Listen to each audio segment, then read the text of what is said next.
क्या अगला राम रहीम साबित होने वाला है धीरेन्द्र शास्त्री? भगवान के नाम पर वोट मांगने वाली भाजपा पर अब बाबाओं की कृपा आ गई है।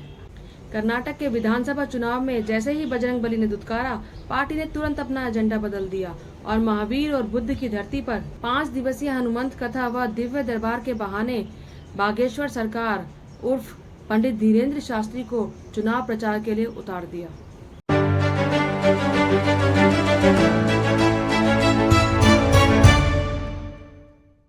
हेलो एंड वेलकम दोस्तों, मैं वंदना और आप देख रहे हैं लीगल चर्चा। दोस्तों, चर्चा में आज बागेश्वर सरकार है तो चर्चा में आज राम रहीम भी है। चर्चा इस बात की है कि दुनिया में धर्म का ज्ञान बांटने वाले बाबा क्या अब वोट मांगने का साधन बन चुके हैं?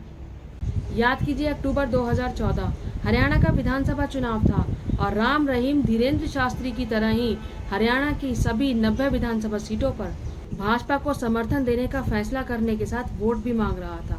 भाजपा की सरकार भी बनी, लेकिन बाद में जब राम रहीम ने पर फैलाए तो उसके सारे के सारे केस खुल गए, जेल तक जाना पड़ा और तो और हिंसा में 36 अंधभक्तों को मरना भी पड़ा।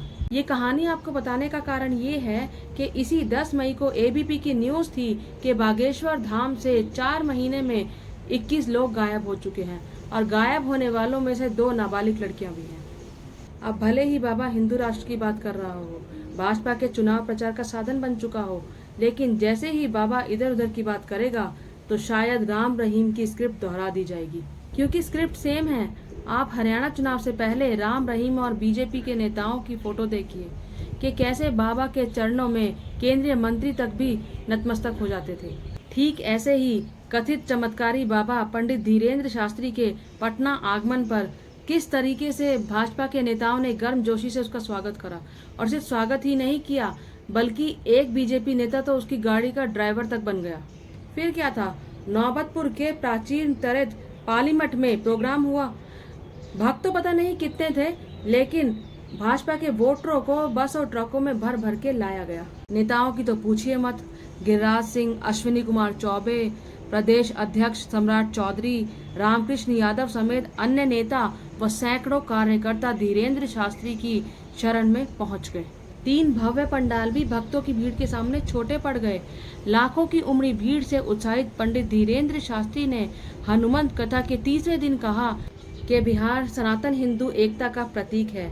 यहाँ के लोगों का हुजूम देखकर तो ऐसा लग रहा है कि भारत के हिंदू राष्ट्र की ज्वाला बिहार से ही भड़की है। आसाराम का दरबार भी कुछ ऐसे ही सजाया जाता था। गुजरात के मुख्यमंत्री मोदी जी भी चरण रज लिया करते थे, लेकिन बाद में क्या हुआ? शायद जोधपुर की किसी जेल में बाबा आखिरी सांसें गिन रहे हैं। ना अंधभक्ति काम आई और ना अंधभक्त। अब बिहार में बाबा भी हिंदू राष्ट्र के नारे लगा रहा है। अब क्या पहले भी धीरेन्द्र शास्त्री मंच से देश का हिंदू राष्ट्र बनाने की घोषणा कर चुके हैं? यानी कि हिंदू राष्ट्र की ज्वाला भड़क गई जैसे बयान आम लोगों की भावनाओं को भड़काने एवं संविधान की धज्जियां उड़ाने के लिए काफी है। धर्म की आड़ में यह राजनीतिक बयान नहीं तो क्या है? हम एक बात कह देते हैं इस कथा के माध्यम से, आज एक संकल्प लेकर घर जाना। जिस दिन इस बिहार राज्य के 13 करोड़ लोगों में से 5 करोड़ लोग ही अपने घर के बाहर धर्म का ध्वज मस्तक पर तिलक लगाकर निकलने लगेंगे, उसी दिन भारत हिंदू राष्ट्र की ओर अग्रसर हो जाएगा।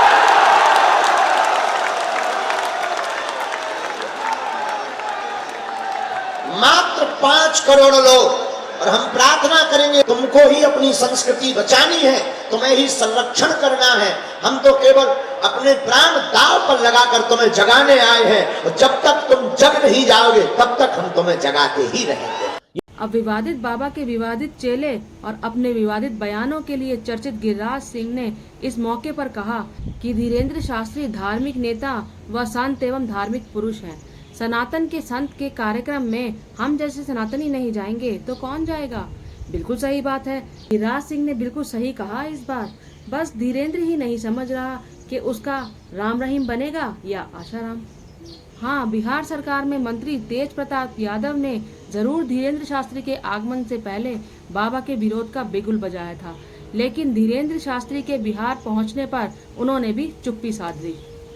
हालांकि फिर उन्होंने कहा, मैं किसी भी बाबा आवा टापा को नहीं जानता हूँ। वो बिहार के लोगों को गालियाँ दे रहा है और लोगों को पागल कह रहा है। राहा बाबा को हम लोग मानते हैं, उन्हीं के आशीर्वाद से हमारा जन्म हुआ है, इसलिए और कोई बाबा आवा टावा आपको हम नहीं जानते हैं। कार्यक्रम चल रहा है तो कार्यक्रम में कितना लोग बीमार पड़ रहा है, जो आयोजक जो व्यवस्था किया है आप देख रहे हैं कि पूरा, और जो बाबा है पूरे बिहारियों को गाली देने का काम किया है वो बाबा, आप देख रहे हैं कि किस तरीके से पूरे बिहारी को बोलता है कि पागल है।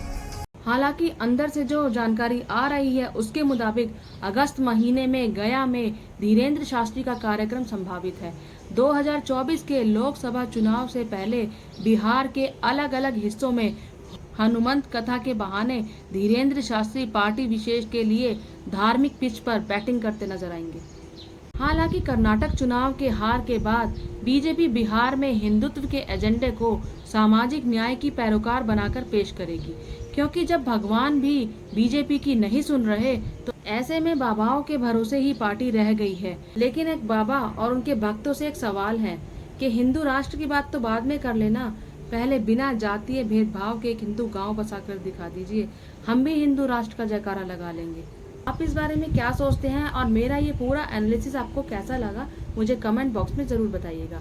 मेरी इस वीडियो को लाइक कीजिएगा, शेयर कीजिएगा और मेरे इस चैनल को सब्सक्राइब जरूर कीजिएगा। जय हिंद, जय भारत।